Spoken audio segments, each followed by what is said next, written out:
भाग्य को कोसने वाले लोग इस कहानी को जरूर सुने। एक बार एक इंसान अपनी जिंदगी से बहुत परेशान था। वह हर समय अपने आप को कोसता रहता था कि क्या जिंदगी मिली है मुझे, क्या जीवन है, हर परेशानी मेरे साथ ही है, हर झंझट मेरे ही सर पड़ती है। एक दिन इसी तरह अपने आप को बैठा हुआ कोस रहा था कि क्या नसीब है मेरा, क्या किस्मत है मेरी, क्या जिंदगी है मेरी, कि तभी अचानक एक बाज अपने शिकार को पंजों में दबाए हुए एक पेड़ पर आकर बैठ जाता है और वहीं पर अपने उस शिकार को खाने लग जाता है। यह परेशान आदमी जब उस बाज को देखता है तो कहने लगता है कि क्या जिंदगी है इसकी, क्या जीवन जी रहा है, मजे का, ना इसे खाने की चिंता, ना पीने की, ना पहनने की, और ना ही परिवार की, शिकार करता है और मस्त खुली हवाओं में कभी इधर घूमता है कभी उधर घूमता है, सारे दिन आसमान में उड़ता रहता है। असल जिंदगी तो यही है, जीवन तो यह जी रहा है। और फिर वह आसमान की तरफ देखकर जोर जोर से चिल्लाता है कि काश मैं भी एक बाज होता तो मुझे भी कोई दुख ना होता, मुझे भी कोई परेशानी ना होती, काश मैं भी एक बाज होता। जब वह 2 से 3 बार जोर जोर से चिल्लाता है कि काश मैं भी एक बाज होता तो मुझे भी कोई दुख ना होता, मुझे भी कोई परेशानी ना होती, तो अचानक आसमान में बिजली कड़कने लग जाती है और आसमान से आवाज आती है कि हे इंसान, क्या यह हमने सच सुना कि तू हमारी दी हुई जिंदगी से परेशान है और तू एक बाज बनना चाहता है। तो इस आकाशवाणी को सुनकर यह इंसान हैरान रह जाता है और आसमान की तरफ देखकर कहता है कि हाँ, मैं सच में अपनी इस जिंदगी से बहुत परेशान हूँ, क्योंकि हर परेशानी मेरे साथ ही है, हर दुख मुझे ही है, हर तकलीफ मेरे ही साथ है। तो आसमान से फिर आवाज आती है कि हे इंसान, एक बार फिर सोच ले, हमने तुझे बड़ी प्यारी जिंदगी दी है, लेकिन अगर फिर भी तू चाहता है कि हम तुझे बाज बना दे तो हम तुझे बाज बना देंगे, लेकिन अगर एक बार हमने तुझे बाज बना दिया तो फिर हम तुझे बाज से इंसान दोबारा नहीं बनाएंगे। तो यह आदमी तुरंत जवाब देता है कि मैंने अच्छी तरह से सोच लिया है कि मुझे बाज ही बनना है, और एक बार बाज बनने के बाद मैं दोबारा कभी नहीं कहूंगा कि मुझे इंसान बनना है। तभी ऊपर से आवाज आती है कि जैसे तुम्हारी इच्छा, और वह इंसान बाज बन जाता है। बाज बनते ही वह इंसान खुली हवाओं में उड़ने लगता है, कभी उड़ता हुआ इधर चला जाता है, कभी उड़ता हुआ उधर चला जाता है और सोचता है क्या मजे की जिंदगी है। असल जिंदगी तो यही है, ना कोई चिंता, ना कोई परेशानी, ना कोई डर। वह सारा दिन ऊंचे आसमान में उड़ता रहता है, 2-3 मिनट पंख मारता है, उसके बाद पंख मारना बंद कर देता है और लंबे समय तक हवाओं में तैरता रहता है। इसी तरह हवाओं में तैरते हुए शाम का समय नजदीक आ जाता है तो वह सोचता है कि मेरे पास रहने का एक ठिकाना भी होना चाहिए, मेरा अपना एक घर होना चाहिए जहां मैं रात में आराम कर सकूं। तो यह सोचकर वह छोटी छोटी लकड़ियां इकट्ठा करने लग जाता है और एक ऊंचे पेड़ पर अपना घोंसला बनाने लग जाता है। एक एक लकड़ियां इकट्ठा करके वह अपने लिए एक सुंदर सा घोंसला तैयार कर लेता है और रात में उसी में सो जाता है और सोचता है सुबह उठकर शिकार भी करूंगा और सुबह उठकर फिर से मौज मस्ती भी करेंगे, खुली हवाओं में उड़ेंगे। सुबह होते ही वह शिकार की तलाश में निकल पड़ता है, हवाओं में उड़ता रहता है। ऊपर से जाकर देखता है कि कहीं जमीन में मुझे कोई शिकार नजर आए तो मैं तुरंत जाकर उसे दबोच लूं और वहीं पर खा लूं, लेकिन उसे कोई शिकार नजर नहीं आता। काफी समय बीत जाता है, वह लगातार ऊंचाई से शिकार को ढूंढता रहता है, लेकिन उसे कोई शिकार नहीं मिलता। फिर पास एक जंगल होता है, यह उस जंगल में चला जाता है, यह सोचकर कि शायद वहां कोई अच्छा सा शिकार मेरे हाथ आ जाए। यह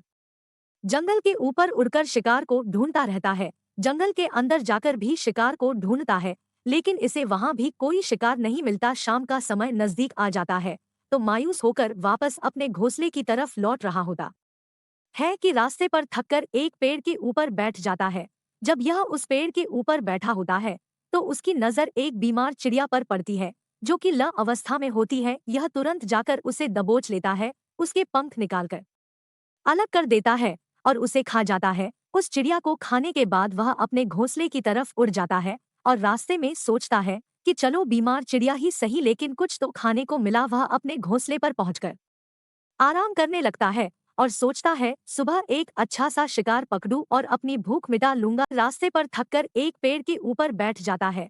जब यह उस पेड़ के ऊपर बैठा होता है तो उसकी नजर एक बीमार चिड़िया पर पड़ती है जो कि ल अवस्था में होती है। यह तुरंत जाकर उसे दबोच लेता है, उसके पंख निकालकर अलग कर देता है और उसे खा जाता है। उस चिड़िया को खाने के बाद वह अपने घोंसले की तरफ उड़ जाता है और रास्ते में सोचता है कि चलो बीमार चिड़िया ही सही, लेकिन कुछ तो खाने को मिला। वह अपने घोंसले पर पहुंचकर आराम करने लगता है और सोचता है सुबह एक अच्छा सा शिकार पकड़ूं और अपनी भूख मिटा लूंगा। जैसे ही सुबह का प्रकाश होता है यह निकल पड़ता है अपने शिकार की तलाश में। हवा में उड़ता रहता है, लेकिन आज फिर कोई शिकार इसके हाथ नहीं आता। काफी समय बीत जाता है। यह ऊंचाइयों पर जाकर अपनी तेज नजरों से शिकार को ढूंढने की पूरी कोशिश करता है, लेकिन इसे कोई भी शिकार नजर नहीं आता। फिर यह पास के उस जंगल की तरफ चला जाता है, लेकिन इसे वहां भी कोई शिकार नहीं मिलता। इसी प्रकार पूरे दिन उड़ते उड़ते शाम का समय नजदीक आ जाता है, तो यह निराश होकर वापस लौटने लगता है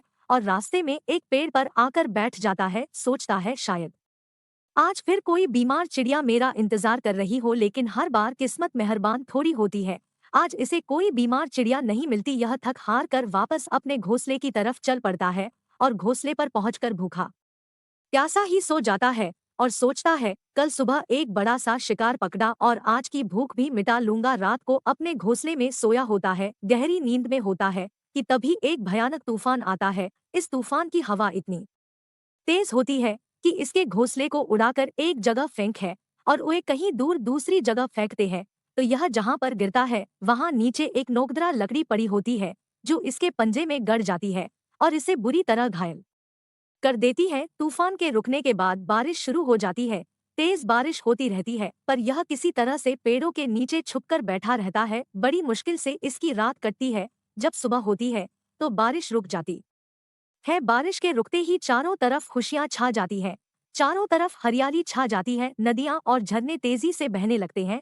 सब कुछ फिर पहले के जैसा हो जाता है, लेकिन यह बाज अब पहले के जैसा नहीं रहा। इसका पांव बुरी तरह घायल हो चुका है। इसके पंजे में जो लकड़ी लगी थी उसकी वजह से इसका पंजा बुरी तरह छत बिछत हो गया है। और मैं आपको बता दूं कि बाज का जो पंजा होता है वह उसके शिकार को पकड़ने के लिए सबसे जरूरी होता है, क्योंकि बाज अपने पंजों से ही अपने शिकार को पकड़ता है, दबोच होता है और फिर अपनी चोंच के माध्यम से नोच नोच कर खाता है। लेकिन अब इस बाज का पंजा बुरी तरह से घायल हो चुका था और वह पिछले 2 दिनों से भूखा भी था। यह शिकार की खोज में थोड़ा सा उड़ता है कि शायद फिर कहीं कोई बीमार चिड़िया इसे मिल जाए, लेकिन कहाँ बार बार कोई बीमार चिड़िया मिलने वाली थी। वह कुछ देर तक उड़ता है, लेकिन फिर भूख और दर्द के मारे थक कर एक पेड़ पर आकर बैठ जाता है। वह पेड़ पर आकर बैठ तो जाता है, लेकिन उसे पता नहीं था कि यहाँ एक और मुसीबत उसका इंतजार कर रही है। और वह मुसीबत यह थी कि 8-10 कौओं का एक झुंड मिलकर इसे परेशान करने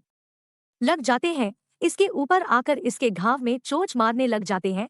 उन्हें भी पता चल जाता है कि यह बाज घायल है और भूख की वजह से कमजोर भी है। यह बाज उनसे बचने के लिए थोड़ा सा उड़ता है और फिर जाकर बैठ जाता है। उनसे पीछा छुड़ाने का प्रयास करता है, लेकिन वह फिर इसके पीछे आ जाते हैं। तो यह फिर उड़कर थोड़ी दूर चला जाता है, लेकिन वह इसका पीछा नहीं छोड़ते और बार बार इसके पास आकर इसे परेशान करते हैं। कौवे अक्सर बाज के साथ ऐसा करते हैं, लेकिन फिर बाज भी उनके साथ एक खेल खेलता है। जब कौओं का झुंड बाज को परेशान करता है और उनका पीछा नहीं छोड़ता तो बाज हवा में सीधी उड़ान भरने लग जाता है। वह तेजी से सीधा ऊपर की ओर उड़ने लग जाता है। कौवे भी उसके पीछे उड़ते हैं, लेकिन कुछ देर तक उड़ने के बाद कौवे ऐसी ऊंचाई पर पहुंच जाते हैं जहां पर उन्हें ठीक से ऑक्सीजन मिलनी बंद हो जाती है। उनका दम घुटने लग जाता है, उनकी सांस रुकने लग जाती है। तो फिर वह वहां से ऊपर नहीं जा पाते, पर क्योंकि बाज तो बादलों से भी ऊपर उड़ सकता है, इसीलिए वह तो ऊपर चला जाता है। लेकिन कौवे वहां से ऊपर नहीं जा पाते और वो नीचे आने लगते हैं। तो इस तरीके से बाज उनसे अपना पीछा छुड़ा लेता है, लेकिन ऐसा करने के लिए जाती है तो फिर वह वहां से ऊपर नहीं जा पाते, पर क्योंकि बाज तो बादलों से भी ऊपर उड़ सकता है, इसीलिए वह तो ऊपर चला जाता है। लेकिन कौवे वहां से ऊपर नहीं जा पाते और वो नीचे आने लगते हैं। तो इस तरीके से बाज उनसे अपना पीछा छुड़ा लेता है, लेकिन ऐसा करने के लिए, इतनी ऊंची उड़ान भरने के लिए इस बाज के पास उतनी ताकत नहीं थी, क्योंकि यह भूखा भी था और घायल भी था। तो यह उड़ता और थोड़ी सी दूर जाकर बैठ जाता और कौवे फिर आकर इसे परेशान करने लग जाते। इसी तरह भूख और घायल हालत में एक दिन गुजर जाता है, दूसरा दिन गुजर जाता है, तीसरा दिन गुजर जाता है, लेकिन इस बाज की हालत में कोई सुधार नहीं हो रहा था। वह बद से बदतर होती जा रही थी। चौथे दिन जब यह बिल्कुल खत्म होने पर आ जाता है, इसके अंदर बिल्कुल ताकत नहीं बचती और इसका शरीर इसका साथ छोड़ने लगता है, तो यह किसी तरीके से उड़कर पास ही इंसानों की एक हॉस्पिटल होती है उसकी छत पर आकर बैठ जाता है और वहां से आने जाने वाले मरीजों को देखता है और अपने आप से कहता है कि काश आज मैं एक इंसान होता तो ऐसे छोटे मोटे जख्मों का हॉस्पिटल से इलाज करवा लेता या किसी को बता देता कि मैं भूखा हूँ, परेशान हूँ, मेरे साथ यह परेशानी है। लेकिन आज मैं एक ऐसा बेजुबान परिंदा हूँ जो किसी से कुछ नहीं कह सकता, किसी को अपना दुख नहीं बता सकता, किसी से कोई मदद नहीं मांग सकता। यही बात सोचकर वह उसी छत पे अपना दम तोड़ देता है। वह अपनी जान की कुर्बानी तो दे जाता है, लेकिन साथ ही साथ हमें यह सीख भी दे जाता है कि आपको जैसा बनाया गया है, आप जैसे भी हो उसी में खुश रहो और उसी में बेहतर करने की कोशिश करते रहो, ना कि इस बात से परेशान रहो कि काश में ऐसा होता, काश में वैसा होता, काश मैं यह बन जाऊं। आपको जैसा भी बनाया गया है, आप उसी में अपना सर्वश्रेष्ठ करने का प्रयास करते रहो। दोस्तों, यह कहानी तो काल्पनिक है, लेकिन हमें जीवन का एक बहुत ही महत्वपूर्ण नियम सिखा कर जाती है कि हम